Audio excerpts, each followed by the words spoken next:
दोस्तों, स्वागत है आपका हमारे चैनल आर.के. वर्मा में। गंगाराम पटेल और बुलाकी नाई की रहस्यमय और मजेदार कहानी। दोस्तों, कहानी पूरी जरूर सुने। दोस्तों, काशी यात्रा में गंगाराम पटेल और बुलाकीराम नाई ने दिन भर की यात्रा समाप्त कर एक नए नगर में प्रवेश किया। वहां उन्होंने ठहरने के लिए एक उचित स्थान की खोज की और वहीं रैन बसेरा करने का निश्चय कर लिया। और पटेल ने बुलाकी को पैसे देकर शहर में भोजन का सामान लेने भेज दिया और स्वयं अपनी दिनचर्या को निपटाने में व्यस्त हो गए। बुलाकी इस बार भी लौटा और एक नई खबर उसके पास तैयार थी। पटेल जी ने पूछा, क्या बात है भाई बुलाकी, तू आज फिर किसी चिंता में पड़ गया ऐसा लगता है। उसने सोचा इस खबर को पटेल को अभी सुनाऊंगा तो पटेल जी यह कहकर टाल देंगे कि रात्रि होने दे, भोजन करने के पश्चात बिस्तर पर लेटते समय तुझे तेरी बात का उत्तर दे दूंगा। इसलिए उसने वह बात उस समय पटेल को नहीं बताई। वह बात को पेट में डाले रहा। जब वे दोनों भोजन करके निवृत्त हो गए तब बुलाकी ने बात छेड़ी, पटेल जी, आज भी इस शहर में मैं एक नई घटना देख आया हूं। ठीक है, उस घटना का वर्णन कर, फिर उसे सुनकर मैं तेरी बात का उत्तर दूंगा, पटेल ने कहा। पटेल जी, आज जब मैं बाजार से यहाँ आ रहा था तब मैंने एक घर में देखने ही देखते उस घर में कोहराम मच गया। उस घर के पड़ोसियों ने उस घर की सेठानी को सांत्वना देने की बहुत कोशिश की, पर उसका मन शांत होने का नाम नहीं ले रहा था। उसका रुदन बढ़ता ही गया। रुदन विलाप करते उसकी हालत पागलों जैसी हो गई थी। तभी उसकी नजर रोते हुए काफूर पर पड़ी तो अनायास ही उसके मुंह से निकल गया, काफूर, खड़ा खड़ा क्या देख रहा है। जब मालिक ही नहीं रहे तो यह वैभव अब किस काम का। इस सब को तू मिट्टी में मिला दे। पटेल जी में ये सुनकर हैरान हो गया कि वहां क्या हो रहा था और वो आदमी कौन था जो कह रहा था सब खत्म कर दे, और बाद में क्या हुआ इस रहस्य से पर्दा उठाइए।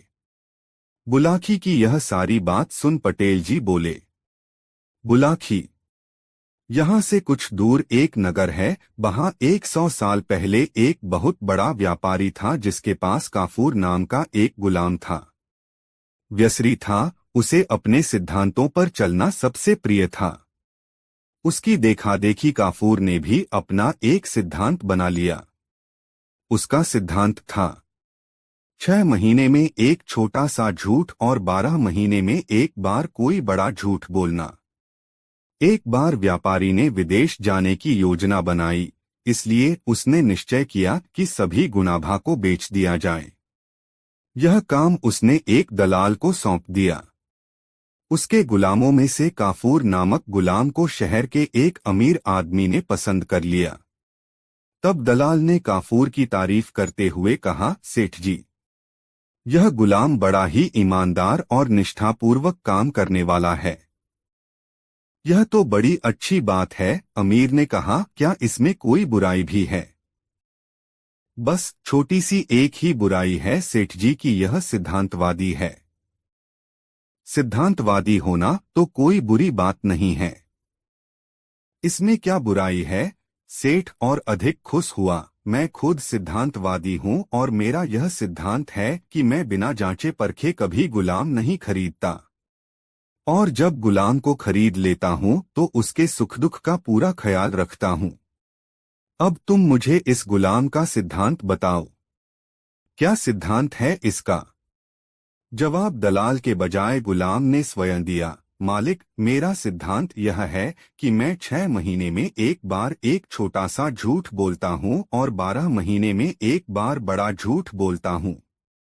बस यह सुनकर व्यापारी खिलखिलाकर हंस पड़ा और बोला, बस इतनी सी बात है, मुझे कोई ऐतराज नहीं है।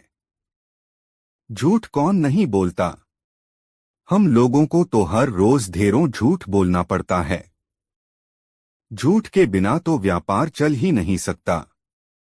व्यापारी ने दलाल को गुलाम की कीमत अदा की और उसे अपने साथ ले गया। काफूर बहुत मेहनती गुलाम था। साथ ही वह व्यवहार कुशल भी बहुत था। वह अपने मालिक की हर आज्ञा का पालन करता था है। व्यापारी का कठिन से कठिन काम वह चुटकी बजाते कर दिखाता था। इतना ही नहीं, कई बार तो उसने उसे संकट से भी उबारा था। उसने अपने परिश्रम और ईमानदारी से अपने मालिक और मालकिन का दिल जीत लिया। वे दोनों काफूर के व्यवहार से बहुत प्रभावित थे। इस प्रभाव का ही यह परिणाम था कि कुछ दिनों बाद ही उन्होंने काफूर को अपना निजी गुलाम बना लिया। एक बार व्यापारी के घर पर कुछ मेहमान आए हुए थे। व्यापारी ने उनके सम्मान में एक दावत का आयोजन किया। यह आयोजन व्यापारी ने अपने रंगमहल में किया था और यह स्थान शहर से बाहर था। दावत शुरू होने वाली थी कि तभी व्यापारी को ख्याल आया कि वह अपना सोने का अतरदान तो घर पर ही भूल गया है। उसने काफूर को बुलाकर उससे तुरंत घर जाकर अतरदान लेकर आने के लिए कहा। मालिक का आदेश पाकर काफूर तुरंत घर के लिए रवाना हो गया। काफूर को इस व्यापारी के यहाँ गुलामी करते हुए आज 6 महीने पूरे हो रहे थे। रास्ते में उसे याद आया कि अपने सिद्धांत के अनुसार उसे आज ही कोई छोटा सा झूठ बोलना चाहिए। काफूर को इस तरह का छोटा मोटा झूठ बोलने के लिए कोई कहानी गढ़ने में अधिक समय नहीं लगता था। उसने तुरंत एक कहानी गढ़ ली। उसने रास्ते से मिट्टी उठाकर अपने शरीर पर लगा ली, सिर के बाल बिखेर लिए। फिर वह रोता पीटता घर के आंगन में जा पहुंचा तथा बिना कुछ कहे आपा पीट पीट कर विलाप करने लगा। कितना नेक था मेरा मालिक! या अल्लाह, तूने मेरे मालिक को इतनी जल्दी क्यों उठा लिया? अच्छा होता कि मालिक के बदले तू मुझे उठा लेता। अब मेरा क्या होगा? इतना कहकर वह और जोर जोर से छाती पीटने लगा। काफूर के रोने की आवाज सुनकर व्यापारी की पत्नी घबरा गई। वह भागती हुई बाहर आई। उसे देखते ही काफूर ने रोते रोते कहा, मालकिन गजब हो गया। मालिक रंग महल में मेहमानों के साथ बैठे हुए थे। एकाएक पीछे की दीवार उन पर गिर पड़ी। मालिक और सभी मेहमान उसके नीचे दब कर मर गए। हाय मालिक! यह सुनकर मालकिन दहाड़े मार मार कर रोने लगी। बात पता चलने पर उसकी दोनों बेटियां और पड़ोसी भी रुदन में शामिल हो गए। घर के दूसरे नौकर भी मालिक की मौत की खबर सुनकर रोने लगे। देखने ही देखते पूरे घर में कोहराम मच गया। पड़ोसियों ने सेठानी को सांत्वना देने की बहुत कोशिश की, पर उसने शांत होने का नाम नहीं लिया। उसका रुदन बढ़ता ही गया। रुदन विलाप करते उसकी हालत पागलों जैसी हो गई थी। तभी उसकी नजर रोते हुए काफूर पर पड़ी तो अनायास ही उसके मुंह से निकल गया, काफूर, खड़ा खड़ा क्या देख रहा है? जब मालिक ही नहीं रहे तो यह वैभव अब किस काम का? इस सब को तू मिट्टी में मिला दे। मालकिन के हुक्म की तामील करना गुलाम का फर्ज है। यही सोचकर काफूर ने तुरंत इतीदा उठाया और घर की एक एक चीज को तोड़फोड़ कर रख दिया। मकान के दरवाजे, खिड़कियों, मेज कुर्सियां, पलंग, अलमारी, बर्तन सब कुछ चकनाचूर हो गए। तत्पश्चात मालकिन अपनी दोनों बेटियों, पड़ोसियों व नौकर चाकरों के साथ रोती पीटती रंग महल की ओर चल पड़ी। मालकिन और पड़ोसियों के रंग महल पहुंचने के पहले ही काफूर जल्दी जल्दी रंग महल जा पहुंचा। उस समय व्यापारी मेहमानों के साथ भोजन करने बैठा ही था कि काफूर उसके पास जाकर छाती पीटते हुए रोने लगा। व्यापारी उसको इस हरकत पर बुरी तरह घबरा गया और तत्काल उसने पूछा, काफूर क्या हुआ? तू इस तरह फूट फूट कर रो क्यों रहा है? काफूर ने सिसकते हुए जवाब दिया, मालिक क्या बताऊं, गजब हो गया। मालकिन दीवान खाने में झूले पर बैठी हुई पान चबा रही थीं। एकाएक दीवान खाने की दीवार उनके ऊपर गिर पड़ी। मालकिन दीवार के नीचे दबकर मर गईं। आपकी दोनों बेटियां वहीं अपने छोटे भाई के साथ खेल रही थीं। वे सब भी दीवार के नीचे दब गए। गजब हो गया मालिक! काफूर विलाप करने लगा, हाय, अब मैं क्या करूं? खुदा, तूने मेरी दयालु मालकिन को इतनी जल्दी क्यों उठा लिया? व्यापारी परोसी हुई थाली छोड़कर उठ गया। वह शोक से विह्वल हो उठा और जो भी चीज सामने पड़ी सबको तोड़ने फोड़ने लगा। रंग महल की कोई भी वस्तु साबुत नहीं बची। मेहमानों ने किसी तरह व्यापारी को संभाला। वे सब रोते बिलखते घर की ओर चल पड़े। अभी वे लोग कुछ ही दूर गए थे कि उन्हें सामने से सेठानी और पास पड़ोस के लोग उधर से आते हुए दिखाई दिए। दोनों तरफ की भीड़ एक दूसरे के करीब आ गई। जब व्यापारी ने सेठानी को और सेठानी ने व्यापारी को देखा तो दोनों डर के मारे कांपने लगे। भागो भागो, यह तो सेठानी का भूत है, व्यापारी चिल्लाया। बचाओ बचाओ, यह तो सेठ जी का भूत है, सेठानी बोली। इसके बाद व्यापारी और सेठानी डर के मारे बेहोश होकर गिर पड़े। व्यापारी और सेठानी के साथ आए लोगों ने उन दोनों के चेहरों पर पानी छिड़का, तब कहीं जाकर उन दोनों को होश आया। व्यापारी और उसकी पत्नी ने जब एक दूसरे से बातचीत की तब उन्हें मालूम हुआ कि यह सब काफूर की करतूत है। उन्होंने काफूर के इस झूठ के कारण हुए नुकसान और तोड़फोड़ के बारे में भी एक दूसरे को बताया। व्यापारी और सेठानी को काफूर पर बहुत गुस्सा आया। उन्होंने काफूर को डांटते हुए कहा, तूने यह घिनौनी हरकत क्यों की? आखिर तुझे इस करतूत से क्या हासिल हुआ? काफूर बोला, मालिक, मैंने जो कुछ किया है अपने सिद्धांत के अनुसार ही किया है। आपको याद होगा, मैंने आपसे 6 महीने में एक बार एक छोटा झूठ बोलने की बात की थी। आज मुझे आपके यहाँ गुलामी करते हुए 6 महीने पूरे हो रहे थे, इसलिए मुझे आज एक छोटा झूठ बोलना ही पड़ा। मैंने तो केवल छोटा सा झूठ बोला था, लेकिन मालकिन ने आदेश दिया तो मुझे मजबूर होकर घर का सारा सामान तोड़ना पड़ा। क्या करता, मालकिन के हुक्म का पालन करना मेरा धर्म था। व्यापारी गुस्से से बोला, नालायक, तोड़फोड़ करने से पहले तूने नुकसान के बारे में तो विचार कर लिया होता। तूने हमारा लाखों रुपए का नुकसान कर डाला और ऊपर से जबान लड़ा रहा है। मालिक, आपका भी तो सिद्धांत है, जीते जागते इंसानों को गुलाम बनाकर रखना। आप एक निर्दोष एवं वफादार आदमी को जानवर की तरह जंजीरों में बांध कर रखते हैं, उसे जानवरों की तरह खरीदते और बेचते हैं। आप उस पर कोड़े बरसा सकते हैं।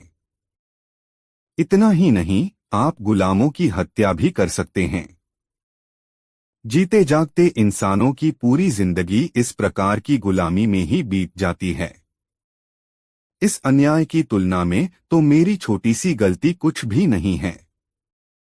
काफूर की बातें सुनकर व्यापारी के कान खड़े हो गए। उसने सोचा, इस गुलाम का छोटा सा झूठ यदि इतना भयानक है तो बड़ा झूठ कितना विनाशकारी होगा। उसने काफूर से कहा, अब मुझे तुम्हारे जैसे गुलाम की जरूरत नहीं है। नहीं मालिक, ऐसा कैसे हो सकता है? काफूर ने जवाब दिया, आपने तो 12 महीने के लिए मुझे खरीदा है। दलाल की बही में यह शर्त दर्ज है। 12 महीने के पहले आप मुझे कैसे छोड़ सकते हैं, मालिक? व्यापारी और काफूर का यह विवाद सुल्तान हारून रशीद के पास पहुंचा। उसने दोनों पक्षों की दलीलें सुनने के बाद काफूर को गुलामी से आजाद करने का आदेश दिया। इस प्रकार अपनी सूझबूझ से काफूर हमेशा हमेशा के लिए गुलामी से मुक्त हो गया। कहानी का समापन करते हुए गंगाराम पटेल ने बुलाकी नाई से कहा, बुलाकी राम, आज तू जिस दृश्य को देखकर आया था वह दृश्य उसी समय का था। अब बता, तेरी जिज्ञासा शांत हुई या नहीं? हो गई पटेल जी, बुलाकी बोला, आप तो जैसे अंतर्यामी हैं। सारी कहानी का खाका मेरी आंखों के सामने ऐसे नाच उठा जैसे यह घटना मेरे सामने ही घटित हुई हो। बस तो फिर अब सो जा। यह कहकर गंगाराम ने आंखें मूंद लीं। कुछ ही देर में बुलाखीराम नाई के भी खर्राटे वहां गूंजने लगे। दोस्तों, यह कहानी आपको कैसी लगी कमेंट में जरूर बताएं। दोस्तों, काशी यात्रा के अगले पड़ाव में वे दोनों एक नए नगर में पहुंचे। वहां एक खूबसूरत सा बाग देखकर उन्होंने वहीं ठहरने का निश्चय किया। इस बार बुलाखीराम शहर में जिस दृश्य को देखकर आया था, वह इस प्रकार का बुलाखी ने देखा कि एक नौजवान चक्की के दो पाटों को एक लकड़ी में डालकर रास्ते पर लुढ़काता हुआ ला रहा था।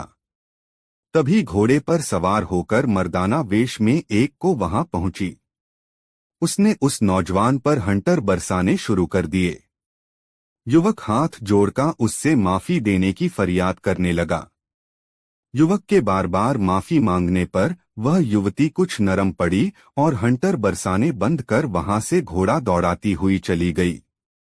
यह दृश्य देखकर बुलाखी के मन में उस रहस्य को जानने को उत्सुकता पैदा हो गई। रात को सोने से पूर्व जब उसने गंगाराम पटेल से इस रहस्य को उजागर करने का आग्रह किया तो गंगाराम ने कहा, बुलाखीराम, ध्यान से सुन, इस नगर में जानी नाम का एक ठग रहता है। जानी के पिता का देहांत हो चुका है। परिवार में उसकी मां और वह स्वयं ये हो प्राणी हैं।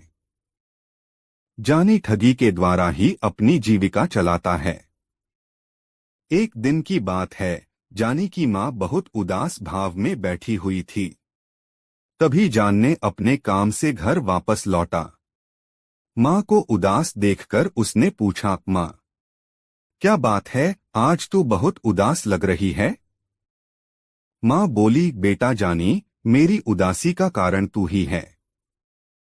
मैं तेरे ही विषय में चिंतित हूं। मेरे विषय में?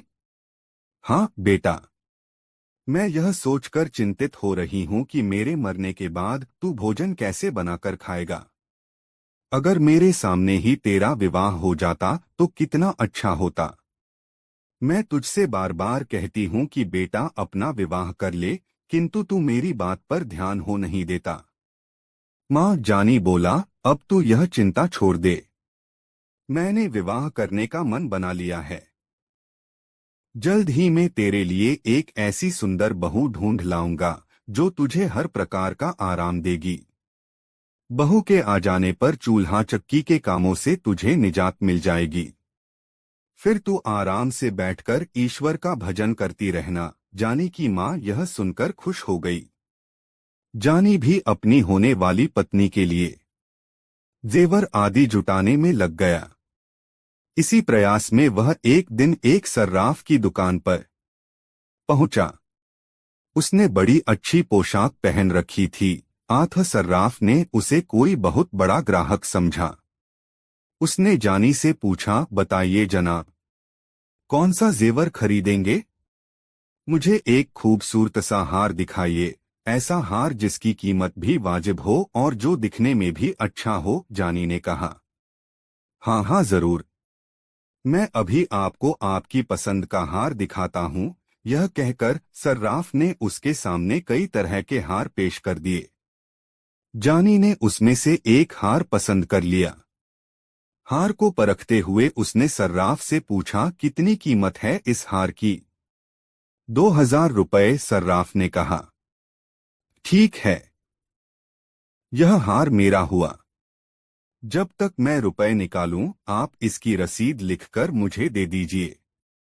दुकानदार जब रसीद बुक लेने अंदर चला गया, तभी योजनानुसार जाने की मां ग्राहक बनकर वहां पहुंची और शोकेसों में सजे जेवरों को देखने लगी। इससे पूर्व की सर्राफ लौटता जानी ने बड़ी फुर्ती के साथ वह हार अपनी मां की तरफ उछाल दिया, जिसने फौरन ही वह हार अपने ब्लाउज के गले में खोस लिया। जब तक सर्राफ रसीद लेकर लौटा, वह हार लेकर वहां से रफूचक्कर हो गई। जानी ने रसीद लेकर जेब में रख डोली और 2000 रुपये गिनकर सर्राफ को दे दिए, लेकिन उसने वहां से उठने का कोई प्रयास नहीं किया।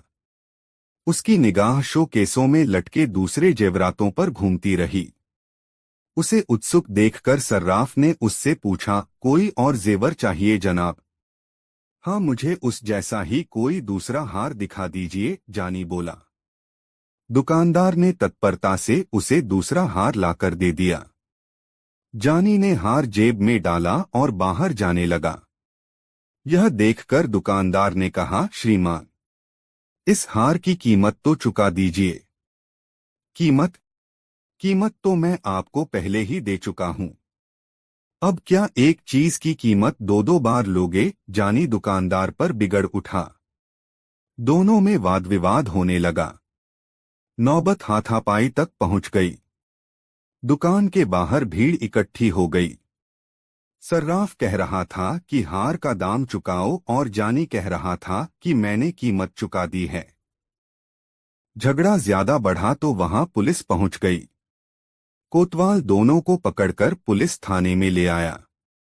कोतवाल ने सर्राफ से पूछा, सेठ जी, अब बताओ असल माजरा क्या है? सेठ बोला, हुजूर, इस आदमी ने मुझसे एक हार खरीदा था, उसकी कीमत देकर इसने मुझसे रसीद लिखवा ली।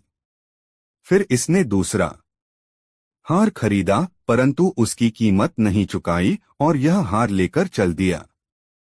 जब मैंने इसे रोककर हार के दाम मांगे तो यह कहता है कि कीमत तो मैं दे चुका। सर्राफ की बात सुनकर कोतवाल ने जानी से पूछा, अब तुम बताओ भाई, क्या ये सेठ जी सच कह रहे हैं? नहीं हुजूर, ये सरासर झूठ बोल रहे हैं। मैंने इनसे एक ही हार खरीदा है जिसकी रसीद मेरे पास है। यह कहकर उसने वह हार और उसकी रसीद कोतवाल के सामने पेश कर दी। फिर बोला, हुजूर, मेरी तलाशी ले लीजिए। अगर मेरे पास कोई दूसरा हार मिल जाए तो आप जो भी चाहें सजा देना, परंतु अगर मेरी बात सच निकले तो इस दुकानदार पर रहम मत खाना। यह दुकानदार तो ग्राहकों को दिनदहाड़े लूटता है। कोतवाल ने जानी की जामा तलाशी ली, लेकिन उसके पास से कोई और हार न मिला। यह देखकर सर्राफ का चेहरा पीला पड़ गया। उसने धीमी आवाज में कहा, हुजूर, इसने वह हार किसी दूसरे आदमी को दे दिया होगा। देखिए हुजूर, अब यह आदमी मुझ पर दूसरा इल्जाम लगा रहा है। मैं इस शहर में परदेशी आदमी हूं। यहाँ मेरा न तो कोई रिश्तेदार है और न कोई जानने वाला। मैं तो यहाँ अपनी पत्नी के लिए कुछ जेवर खरीदने आया था। मुझे क्या पता था कि इस शहर में आकर मेरी ऐसी फजीहत होगी। यदि मैं यह बात जानता होता तो कभी इधर का रुख ही न करता। जानी ने एक अच्छा खासा लेक्चर दे डाला। जानी के इस लेक्चर का कोतवाल पर अच्छा प्रभाव पड़ा। उसने जानी को निर्दोष जानकर उसे जाने की अनुमति दे दी और दुकानदार को डांट फटकार कर वहां से भगा दिया। बेचारा दुकानदार लूट पिट कर वहां से चला आया। घर लौटकर जानी ने वह हार भी अपनी मां को सौंप दिया और अगले दिन किसी दूसरे व्यक्ति को ठगने की योजना बनाने लगा। बुलाखी राम। अगले दिन जानी फिर ठगी करने के लिए निकला। उसने एक हलवाई की दुकान से 2 सेर जलेबियां खरीदीं और उन्हें लेकर नगर के बाहर एक रास्ते पर बैठ गया। वहां उसने उन जलेबियों में कांटे से छेद कर दिए और एक बबूल के पेड़ पर चढ़कर वह जलेबियां पेड़ के कांटों में टांग दीं। कुछ जलेबियां अपने पास भी रख लीं। कुछ ही देर बाद उसे एक आदमी घोड़े पर बैठा आता दिखाई दिया। उसके घोड़े पर काफी सामान लदा हुआ था और वह घोड़ा भी बहुत अच्छी नस्ल का था। जानी ने उस व्यक्ति को ही अपने शिकार के रूप में चुन लिया। वह व्यक्ति करीब आया तो जानी ने उससे कहा, आओ मित्र, घोड़े से उतरकर नीचे आओ। देखो मेरे पास कैसी बढ़िया चीज है। वह व्यक्ति घोड़े से नीचे उतर आया। जानी ने कुछ जलेबियां उसकी ओर बढ़ाते हुए कहा, लो यह फल खाओ। इनका स्वाद बहुत ही उत्तम है। अजनबी व्यक्ति जब जलेबी लेने से झिझकने लगा तो जानी ने एक जलेबी अपने मुंह में डाल ली। बोला, झिझको नहीं मेरे भाई, निःसंकोच होकर खाओ। खाने में बेहद मजेदार हैं ये फल। फल? तुम इन्हें फल कह रहे हो? यह तो जलेबियां हैं। अजनबी बोला। तुम्हें धोखा हो रहा है मित्र। जानी बोला, यह फल ही हैं। समीप के एक वृक्ष से मैंने अभी अभी इन्हें तोड़ा है। विश्वास न हो तो मेरे साथ चलकर देख लो। अजनबी उसकी बातों में आ गया। उसने एक जलेबी मुंह में डाल ली। अब जलेबी तो मीठी होती ही है। अजनबी को वह बहुत स्वादिष्ट लगी। वह बोला, यह तो सचमुच बहुत मीठी है। पर मुझे यह विश्वास नहीं हो रहा कि सचमुच ही तुमने इन्हें किसी वृक्ष से तोड़ा है। ओफो मित्र, तुम तो बहुत शक्की जान पड़ते हो। आओ मेरे साथ, मैं तुम्हें वह पेड़ दिखाता हूँ। उस पर अभी भी इस जैसे बहुत से फल हैं।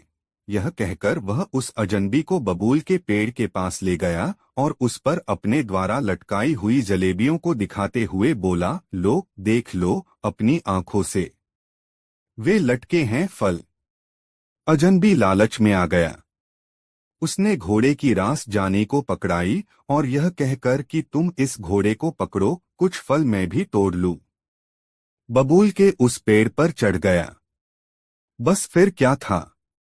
जानी उछलकर घोड़े की पीठ पर जा बैठा। घोड़ा मोड़ा और 2-3 हंटर उसकी पीठ पर जमा दिए। घोड़ा तूफानी रफ्तार से भाग छूटा। अजनबी यह दृश्य देखकर बौखला उठा। वह तेजी से नीचे उतरा और पकड़ो दौड़ो की आवाजें लगाता उसके पीछे भागा, किंतु घोड़े और मनुष्य का क्या मुकाबला। जानी शीघ्र ही उसकी निगाहों से ओझल हो गया। लुटापिटा मुसाफिर आवाजें लगाता ही रह गया। बुलाखी। जानी जब घोड़े को सरपट दौड़ाता हुआ ले जा रहा था, तभी रास्ते में उसे एक बुढ़िया दिखाई दी जो अपनी जवान बेटी के साथ शहर की ओर जा रही थी। यह देखकर जानी का शैतानी दिमाग फिर सक्रिय हो उठा।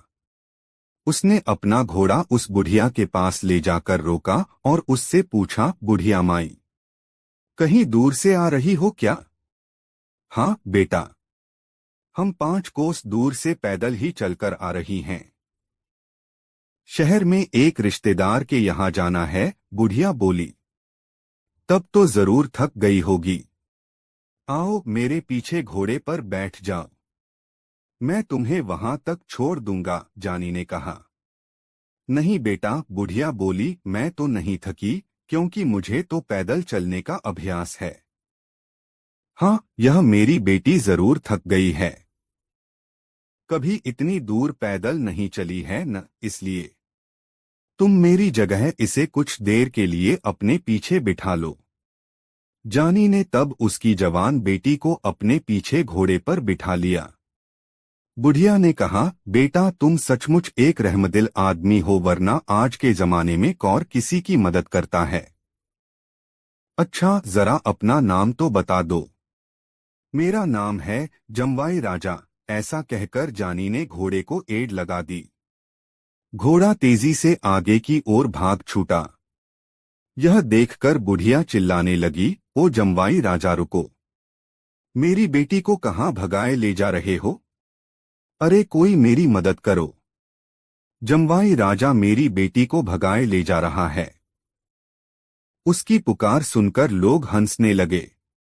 एक व्यक्ति कहने लगा, अरे बुढ़िया माई, तेरी बेटी को तेरा जमवाई ले जा रहा है तो इसमें बुरी बात क्या है? पत्नी तो अपने पति के ही साथ जाएगी न, फिर तू इतना क्यों चिल्ला रही है? बेचारी बुढ़िया हाथ मलकर रह गई। जानी ठग उसे भी चूना लगा गया। बहरहाल जानी उस युवती को लेकर अपने घर पहुंचा। लड़की चिल्लाने लगी तो जानी ने उसके मुंह पर कपड़ा बांध दिया। उसके हाथ पांव भी बांध दिए ताकि वह भाग न सके। फिर वह अपनी मां से बोला, मां, तू मुझसे विवाह करने को कह रही थी न? देख यह बहू लाया हूं तेरे लिए। यह सुनकर बुढ़िया खुश हो गई। उसने लड़की की बलैया ली और जानी से कहा, बेटा बहू तो अच्छी है, परंतु तुमने हाथ पांव और मुंह क्यों बांध दिए हैं? अरे खोल दे इसके हाथ पांव को, यह तो मेरी बड़ी प्यारी बहू है। यह कोई गड़बड़ थोड़े ही करेगी। फिर उसने उस युवती के सिर पर हाथ फिराते हुए उससे पूछा, क्यों बहू? चीखेगी? चिल्लाएगी तो नहीं?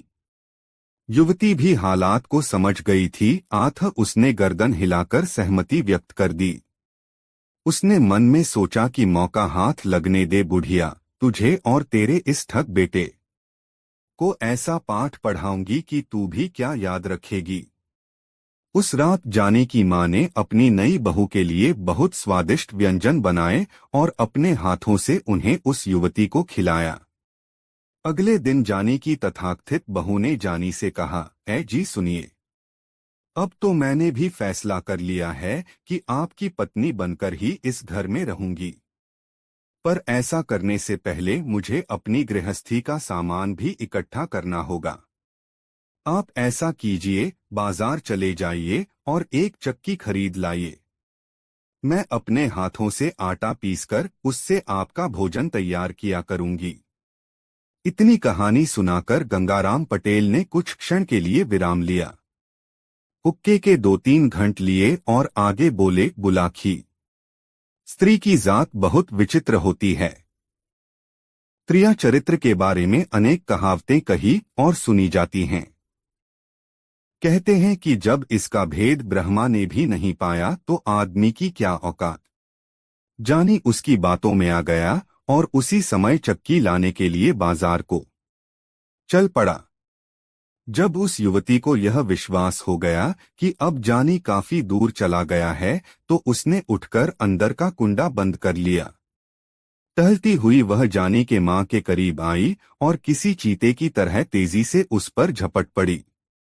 उसने उसे काबू में किया और उसके हाथ पांव और मुंह पर कपड़ा बांधकर उसे एक कोने में पटक दिया।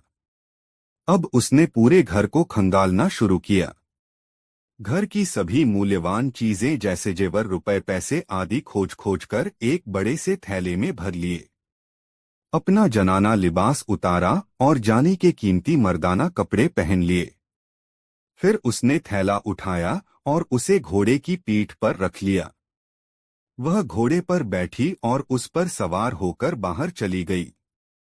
जानी की मां उसे जाते हुए देखकर टुकुर टुकुर ताकती रह गई। चोर के ऊपर मोर पड़ गया था। युवती मर्दाने वेश में घोड़े पर सवार होकर बाजार में पहुंची। शीघ्र ही उसे जानी दिखाई दे गया, जो चक्की के दोनों पाटों को एक लकड़ी के डंडे में फंसाकर उसे घसीटता हुआ ला रहा था। युवती उसके पास पहुंचकर रुकी और कड़क कर कहा, अरे हरामखोर, यह क्या कर रहा है? इस चक्की के पाटों को सड़क पर घसीटकर राजकीय सड़क को खराब कर रहा है। ऐसा कहकर उसने 3-4 हंटर जानी की पीठ पर जमा दिए। हंटर की मार खाकर जानी कराह उठा और बार बार हाथ जोड़कर उससे माफी मांगने लगा। उसने युवती को बिल्कुल भी नहीं पहचाना था। मर्दाने वेश में वह उसे कोई बहुत बड़ा सरकारी अफसर ही समझ रहा था। युवती को शायद उस पर दया आ गई थी। आठ उसने हंटर समेटा और घोड़ा दौड़ाती हुई एक दिशा में चली गई। अपनी कहानी को पूर्ण विराम देते हुए गंगाराम पटेल बोले, बुलाखी, आज शाम सड़क पर जो नजारा तू देखकर आया था वह यही नजारा था। पिटने वाला था। जानी ठग और पीटने वाली थी वह युवती जिसे वह अपनी पत्नी बनाने के लिए अपने घर लाया था। अब रात भी बहुत हो गई और तेरे प्रश्न का उत्तर भी तुझे मिल गया है। आठ अब आराम से सो। मेरी आंखों में भी नींद गहराने लगी है और फिर सुबह आगे की यात्रा भी तो करनी है। यह कहकर उन्होंने पैर फैला लिए। बुलाखी भी सोने का प्रयास करने लगा। दोस्तों, यह कहानी आपको कैसी लगी कमेंट में जरूर बताएं और वीडियो को एक लाइक जरूर करें। दोस्तों, काशी यात्रा से वापसी के चरण में गंगाराम पटेल और बुलाखीराम नाई एक नए नगर में पहुंचे और रात्रि विश्राम उसी नगर में किया। उस नगर में बुलाखीराम ने एक बाग के अंदर एक ऐसा तालाब देखा जिसके घाट सोने के थे। उसमें जो मछलियां तैर रही थीं, वह सब चांदी की थीं। सोने का घाट और चांदी की मछलियों को देखकर बुलाखीराम की उत्सुकता जाग उठी। रात को सोने से पूर्व उसने गंगाराम पटेल से रहस्य को बताने के विषय में कहा तो उन्होंने कहा, बुलाखीराम, इस भारत देश में श्रीपुर नाम का एक नगर है। उस नगर में राजनारायण नाम का युवक रहता था। वह क्षत्रिय जाति का था, अतः उसे शिकार करने का बहुत शौक था। वह प्रायः अकेला ही जंगल में जाकर बनेले पशुओं का शिकार किया करता था। एक बार आखेट की तलाश में राजनारायण एक ऐसे जंगल में चला गया जहां वह पहले कभी नहीं गया था। वहां उसे शिकार तो कोई मिला नहीं, लेकिन परिश्रम इतना करना पड़ा कि वह थककर चूर हो गया। वह सुबह के समय घर से निकला था और अब दोपहर का समय हो चला था, अतः भूख प्यास से उसकी हालत खराब होने लगी थी। बुलाखी, इंसान भूख को तो किसी हद तक बर्दाश्त कर लेता है, किंतु यदि पानी न मिले तो उसकी हालत खराब हो जाती है। यही हाल राजनारायण का भी हुआ। वह प्यास बुझाने के लिए सारे जंगल में भटकता रहा कि शायद कहीं उसे कोई तालाब या नदी दिखाई दे जाए, किंतु न तो कोई तालाब न कोई नदी या ऐसी जोहड़ दिखाई दी जिससे जल पीकर वह अपनी तृष्णा शांत कर पाता। जल न मिलने से उसकी हालत बिगड़ने लगी और वह चक्कर खाकर एक स्थान पर बेहोश होकर गिर पड़ा। संयोग से उस समय उस वन में एक देवकन्या वन विहार के लिए आई हुई थी। उसने जब भूमि पर बेहोश पड़े राजनारायण को देखा तो वह नीचे उतरी और राजनारायण का निरीक्षण करने लगी। राजनारायण बहुत खूबसूरत और तंदुरुस्त नौजवान था। देवकन्या उसका रूप देखकर उस पर मोहित हो गई। उसने राजनारायण को अपनी बाहों में उठाया और उसे एक सरोवर के किनारे ले गई। वहां उसने राजनारायण के मुख पर पानी के छींटे मारे तो राजनारायण की बेहोशी टूट गई। यह उठकर बैठ गया। उसकी नजर जब देवकन्या पर पड़ी तो पहली ही नजर में वह भी उसके रूप पर मोहित हो गया।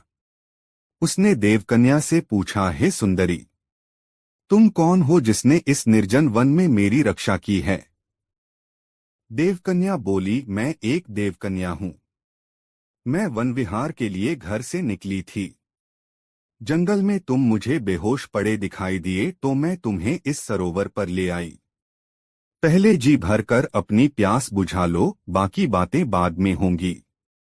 बुलाखी, तब राजनारायण ने पहले तो सरोवर से जल पीकर अपनी तृष्णा शांत की, फिर उस देवकन्या से कहा, हे सुंदरी, मैं तुम्हारा स्वरूप देखकर तुम पर मोहित हो गया हूं।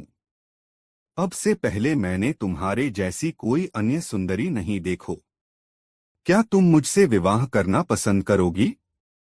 यह सुनकर उस देवकन्या ने कहा, हे युवक, मोहित तो मैं भी तुम्हारे रूप पर हो गई हूं, किंतु विवाह मैं तुम्हारे साथ तभी करूंगी जब तुम मेरी एक शर्त मान लोगे। कौन सी शर्त है तुम्हारी? राजनारायण ने पूछा।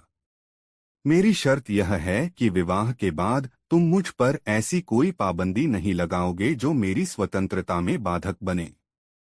तुम मुझसे यह भी नहीं पूछोगे कि मैं कहाँ गई थी, क्यों गई थी अथवा किसके पास गई थी, आदि आदि। हाँ, यह बात अलग है कि मैं तुम्हें स्वेच्छा से ही सारी बातें बता दूं, किंतु बताने के लिए तुम मुझ पर कोई दबाव नहीं डालोगे। यदि मेरी यह शर्त मंजूर है तो मैं तुमसे विवाह करने के लिए तैयार हूं।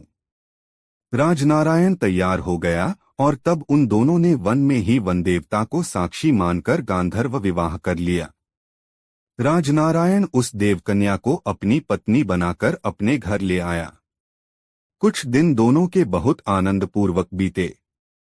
फिर एक दिन राजनारायण ने अपनी पत्नी से कहा, हे प्रिय, अब मैं काम की तलाश में यहाँ के राजा के पास जाना चाहता हूँ ताकि हमारे खाने पीने का खर्चा चलता रहे। ठीक है प्रिय, उसकी पत्नी ने कहा, गृहस्थ आश्रम में प्रवेश किया है तो गृहस्थ धर्म का भी परिपालन करना होगा, लेकिन जाने से पहले यह ताबीज अपने पास रख लो। ध्यान रखना कि यह तुमसे कभी गुम न हो। यह एक मंत्रपूरित ताबीज है। जब तक यह तुम्हारे पास मौजूद रहेगा। तुम्हारा कोई भी शत्रु तुम पर विजय प्राप्त नहीं कर सकेगा। यह कहकर उसने वह तावीज अपने पति को दे दिया। तावीज लेकर राजनारायण घर से निकल पड़ा। बुलाकी राम। राजनारायण एक खूबसूरत और तंदुरुस्त नौजवान तो था ही, नौकरी मांगने के लिए जब वह राजा के पास पहुंचा तो राजा ने तुरंत ही उसे नौकरी दे दी और उसे अपना अंगरक्षक नियुक्त कर लिया। इस प्रकार इन दोनों के दिन आनंदपूर्वक व्यतीत होने लगे। एक बार वहां का राजा आखेट के लिए जंगल में गया। राजनारायण तो उसका अंगरक्षक था ही, आथ राजनारायण को भी उसके साथ शिकार पर जाना पड़ा। शिकार के दौरान एक सिंह ने उसके बाएं हाथ पर अपने पंजे का ऐसा झपट्टा मारा कि राजनारायण की एक उंगली क्षतिग्रस्त हो गई। उसमें से खून बहने लगा। किसी तरह उसने पट्टी बांधकर उंगली से बहते खून को तो रोक लिया, किंतु उसकी उंगली का दर्द बरकरार रहा। घर लौटकर उसने अपनी पत्नी को भी यह बात न बताई और भोजनादि से फारिग होकर बिस्तर पर लेट गया। आधी रात का समय हुआ तो एकाएक उसकी उंगली में फिर तेज दर्द उठना शुरू हो गया। दर्द के कारण उसकी आंखों से नींद गायब हो गई। तभी उसने जो दृश्य देखा उसने उसके दर्द के एहसास को भी भुला दिया।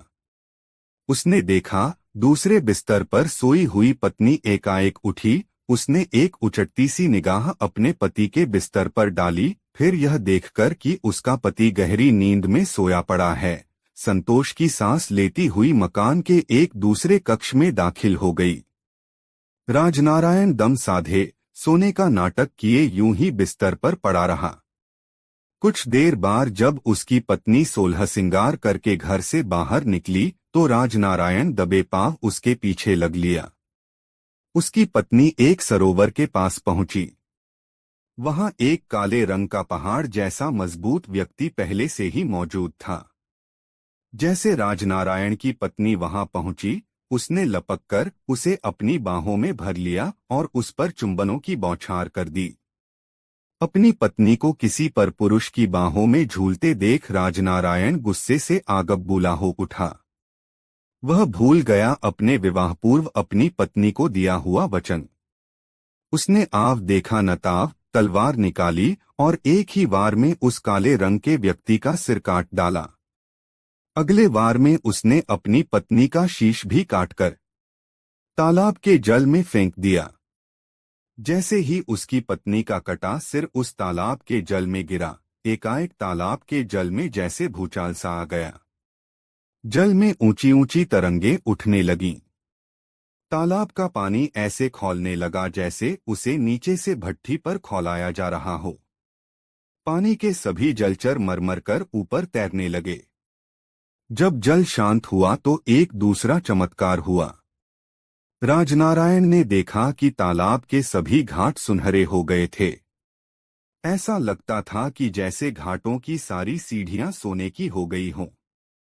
जल के शांत जल में मछलियां तैर रही थीं और वे सारी मछलियां ऐसा लगता था जैसे चांदी की बनी हुई हों। बुलाकी। उस चमत्कार को देखकर राजनारायण का हौसला जवाब दे गया। वह बुरी तरह घबराकर वहां से भाग खड़ा हुआ। राजनारायण किसी अनिष्ट की आशंका से इतना भयभीत हो गया कि उसने वह नगर ही छोड़ दिया और किसी दूसरे प्रदेश में चला गया। सोहे बुलाकी राम।